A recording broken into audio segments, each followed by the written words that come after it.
Halo semuanya, balik lagi sama aku Intan. Hari ini aku bakal cerita lagi sama kalian semua. Dan kali ini, karena udah masuk ke suasana Halloween, jadi aku bakal menceritakan sebuah kisah yang berhubungan dengan Halloween. Tapi seperti biasanya, sebelum aku langsung ke ceritanya, jangan lupa buat terus like, comment, subscribe, dan share video sebaik-baiknya ke teman kalian semua. Dan daripada aku lama-lama, kita langsung aja ke videonya. Nah, jadi hari ini aku bakal menceritakan sebuah kisah tentang pembunuhan berantai yang terjadi di Jepang, di mana kisah itu disebut oleh masyarakat sekitar dengan pembunuhan Twitter.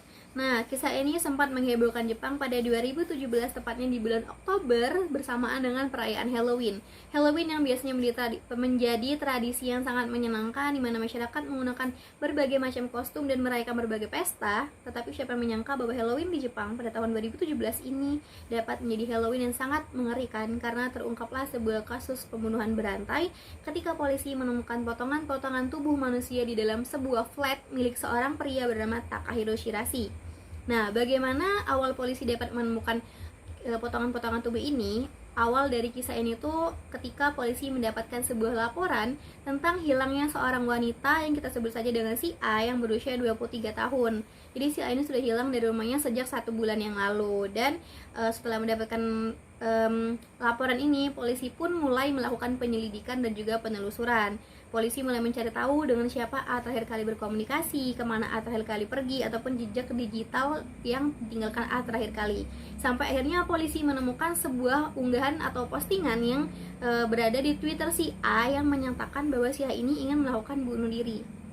Karena menemukan postingan ini, akhirnya polisi pun mencoba untuk mencari tahu lebih lanjut, dan polisi pun menemukan bukti chattingan antara si A dengan seorang dari Twitter yang namanya disamarkan dan tidak menggunakan nama asli. Di sini aku udah cari dari beberapa artikel, tapi aku nggak menemukan nama dari Twitter ini, apa dia menggunakan nama samaran.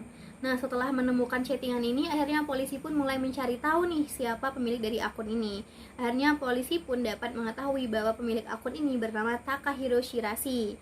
Nah, ketika mengetahui nama dari Takahiro Shirashi ini dan membaca chattingan dari si pelaku dan juga si korban, akhirnya polisi pun mulai mencari beberapa bukti di sekitar rumah si A dengan mencari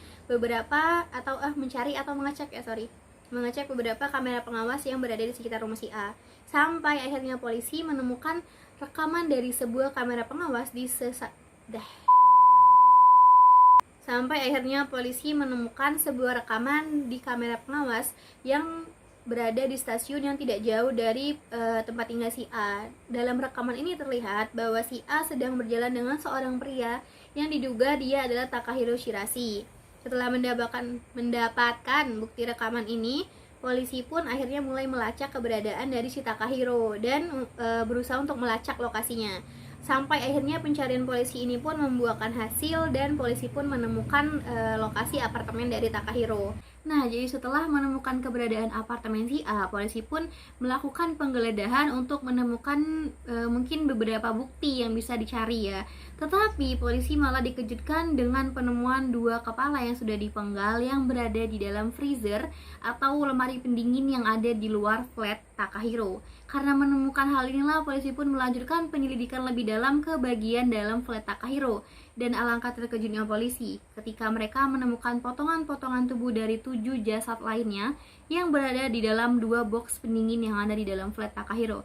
Jadi Takahiro tuh menyimpan potongan-potongan tubuh dari korban-korbannya ini di dalam box-box atau lemari-lemari pendingin yang ada di dalam flat maupun yang ada di luar flatnya.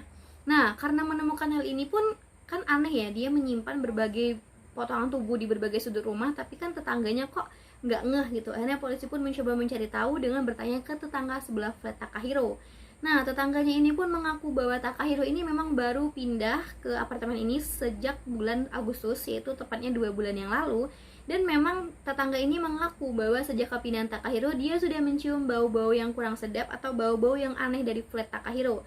Tapi lagi-lagi karena mungkin merasa itu tidak terlalu mengganggu ataupun itu merupakan privasi dari Takahiro sendiri, akhirnya tetangganya pun mengabaikan dan tidak terlalu mencari tahu tentang bau-bau busuk yang berasal dari flat Takahiro ini. Nah, sampai akhirnya kasus ini pun terungkap dan polisi pun meyakini bahwa bau-bau busuk tersebut berasal dari potongan-potongan tubuh yang ditemukan di dalam flat Takahiro, di mana beberapa di antara potongan-potongan tubuh itu sudah mulai membusuk karena sudah disimpan mungkin sekitar 2 bulanan, karena Takahiro pun sudah pindah sejak bulan Agustus, dan sejak saat itu juga bau-bau aneh sudah mulai tercium dari flat Takahiro ini. Nah, jadi kalian bisa bayangin nanti aku bakal taruh denah dari flat apartemen Takahiro di sini. Jadi box dari tempat dinyimpen mayat itu tuh nggak terlalu jauh dari kamarnya, dan Takahiro masih bisa tidur tenang dan nyenyak dengan dikelilingi oleh box-box es yang berisi potongan-potongan tubuh korbannya. Ini Takahiro emang udah nggak waras ya. Dan akhirnya setelah mendapatkan hal ini pun polisi menetapkan Takahiro sebagai terdakwa dan menangkap Takahiro. Takahiro pun diinterogasi dan dia pun mengaku telah membunuh 9 orang, 8 diantaranya adalah wanita dan satunya adalah lelaki. Dan lelaki ini menjadi satu-satunya korban Takahiro yang berjenis kelamin laki-laki. Nah, dari kejadian ini pun polisi mencoba untuk menginterogasi Takahiro lebih dalam lagi, dan polisi pun mempertanyakan bagaimana cara Takahiro untuk memancing korban-korbannya ini. Di sini pun akhirnya Takahiro mengatakan bahwa dia telah menggunakan Twitter atau bergabung dengan Twitter sejak bulan Maret 2017 dengan tujuan memang untuk mengincar perempuan-perempuan yang sedang merasa depresi dan mengunggah postingan-postingan dengan tujuan untuk melakukan bunuh diri. Jadi ini warning buat kalian semua, jangan suka posting-posting tentang kegalauan yang terlalu berlebihan. Sebenarnya it's okay sih untuk sekali-sekali, tapi nggak usah terlalu berlebihan ya. Balik lagi ke cerita. Jadi setelah menemukan postingan-postingan ini, Takahiro akan mengirim pesan kepada orang-orang ini dengan mengatakan bahwa dia akan menemani atau membantu mereka bunuh diri, dan bahkan ya dalam beberapa kasus Takahiro tuh mengklaim dirinya ini akan ikut bunuh diri bersama para korbannya. Nah, karena hal inilah korban-korbannya pun tertarik untuk bertemu dengan Takahiro, dan mereka akhirnya memutuskan untuk datang ke apartemen Takahiro. Nah, dari hal ini pula akhirnya pun ditemui bagaimana cara akhirnya diketahui kronologi dari menghilangnya si A. Jadi hari itu si A yang sedang merasa depresi dan merasa sudah muak gitu kan dengan kehidupannya, si A tuh mengunggah sebuah postingan yang menyatakan bahwa dia ingin bunuh diri. Karena postingan ini ditemukan oleh Takahiro pun menggunakan taktiknya yang sudah biasa dilakukan dengan mengirim sebuah pesan kepada si A dan mengatakan bahwa dia akan membantu si A untuk melakukan bunuh diri dan akan menemani si A. Karena memang dalam unggahan si A, nanti aku bakal taruh di sini unggahannya yang udah ditranslate, karena si A itu memang mengatakan bahwa dia takut untuk melakukan bunuh diri sendiri dan ingin memiliki teman. Jadi Takahiro pun akhirnya mengirim pesan kepada si A, dan akhirnya Takahiro dan si A ini pun memutuskan untuk bertemu dan berkunjung datang ke apartemen si A untuk melakukan aksinya ini ya. Entah ini memang pas dibunuh udah setuju atau Takahiro lagi-lagi membunuh tanpa persetujuan. Nah, setelah hal itu pun akhirnya Takahiro membunuh si A dengan cara menjerat leher si A dan memotong tubuh si A menjadi beberapa bagian untuk menghilangkan jejak. Sebenarnya bukan menghilangkan jejak, namanya kalau dia cuma memotong terus disimpan di dalam box-box ice. Jadi kayak menyimpan stok daging lah ya si Takahiro ini. Nah, setelah mengetahui hal ini pula diketahui bahwa satu-satunya korban lelaki yang dibunuh oleh Takahiro ternyata adalah pacar dari si A. Karena pacar si A ini mengetahui bahwa si A ini telah memiliki janji untuk bertemu dengan Takahiro dan sempat berkomunikasi. Akhirnya si A pun mendatangi Takahiro ketika dia merasa pacarnya itu sudah menghilang. Tetapi naasnya si laki-laki ini ketika dia datang ke apartemen si A, dia malah ikut dibunuh si A dan tubuhnya juga dicincang-cincang dan dipotong-potong dan dimasukkan ke dalam box ice tersebut. Nah, karena hal inilah akhirnya polisi menetapkan si A menjadi tersangka pembunuhan berantai. Yang awalnya kasus tadi itu cuma karena satu orang doang, itu menjadi kasus pembunuhan berantai yang memakan korban 9 orang. Akhirnya ketika mendapatkan sidang pertamanya, sidang itu dihadiri hampir 600 dari masyarakat Jepang karena mereka pun ingin ikut menyaksikan keadilan yang diberikan oleh pemerintah Jepang atas pembunuh berantai ini. Nah, dalam sidang pertama ini jaksa menuntut Takahiro dengan tuntutan pembunuhan tanpa persetujuan, pelecehan seksual karena dia diduga melakukan pelecehan terhadap korban-korban perempuannya dan juga mengambil uang mereka, dan bahkan di sini pun ada bukti bahwa terdapat memar di beberapa bagian kepala belakang korban-korbannya. Yang ini tuh menjadi bukti bahwa korban itu melakukan perlawanan dan Takahiro ini membunuh tanpa persetujuan. Tapi sabar guys. Tapi pernyataan jaksa ini pun dibantah oleh pengacara pembela Takahiro dengan mengatakan bahwa karena Takahiro ini memang mencari korban-korban yang sudah memang ingin bunuh diri, jadi Takahiro melakukan pembunuhan terhadap orang-orang ini dengan persetujuan dari orang-orang ini, dan memar-memar di belakang tubuh korban dianggap sebagai refleks atas rasa sakit yang dirasakan oleh para korban. Jadi pokoknya si pengacara ini mengusahakanlah supaya Takahiro ini mendapatkan keringanan hukuman. Yang awalnya memang dipinta untuk mendapatkan hukuman mati, diusahakan supaya dia tuh hanya dipenjara antara 5 sampai 7 tahun. Nah, tetapi di sini yang aneh, atau entah si Takahiro sudah merasa berdosa atau Takahiro sudah bosan hidup ya kawan-kawan, di sini Takahiro membantah pernyataan dari pengacara pembelanya, dan dia malah menyetujui pernyataan dari jaksa penuntut, dan dia mengatakan bahwa dia memang membunuh orang-orang ini tanpa persetujuan, dan memar-memar itu diakibatkan karena dia memukul korbannya agar korbannya ini tidak dapat melakukan perlawanan terhadap Takahiro.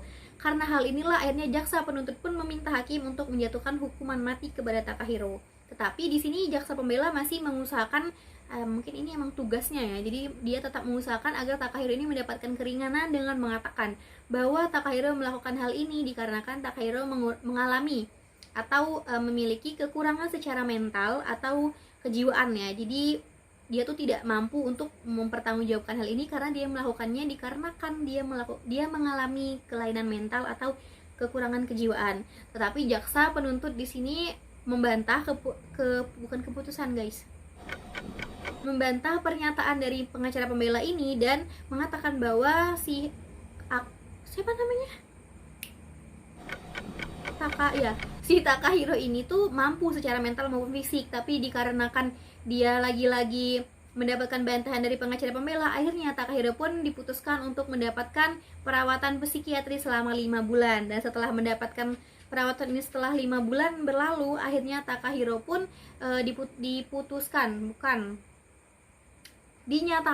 akhirnya Takahiro ini pun dinyatakan mampu secara mental maupun kejiwaan untuk mempertanggungjawabkan hal-hal yang telah dia lakukan. Dan di sini pun akhirnya pada September 2018 keputusannya gimana sih bilangnya? Salah.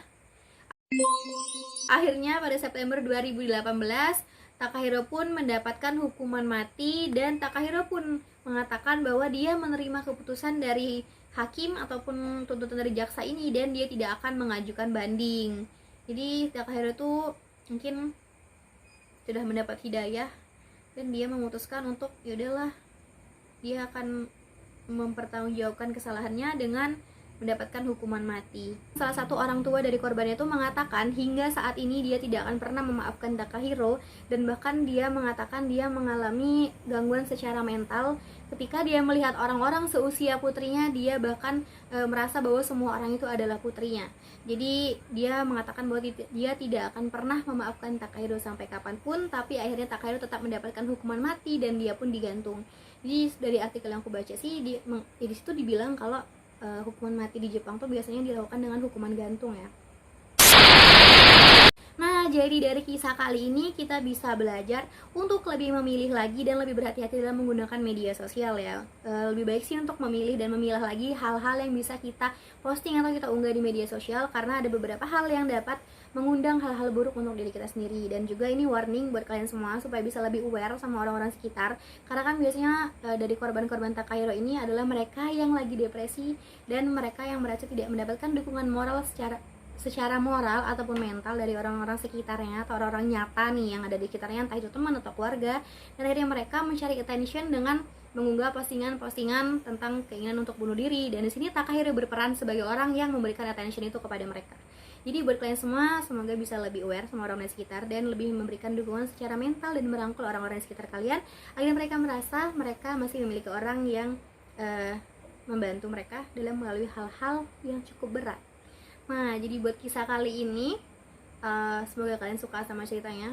Dan ini nggak terlalu panjang, cukup singkat, dan aku udah searching di beberapa artikel, hampir 20 artikel, dan aku cuma dapat detail ini dari kisah-kisahnya. Nggak terlalu panjang dan juga nggak ada penjelasan secara detail yang lebih panjang lagi, karena pun nama-nama korban juga disensor dan hanya diberikan inisial dari A sampai I karena merupakan privasi ya. Nah, jadi buat kalian semua, makasih udah klik video ini, dan kalian bisa komen di bawah video-video apa yang bisa aku bikin selanjutnya, dan bye.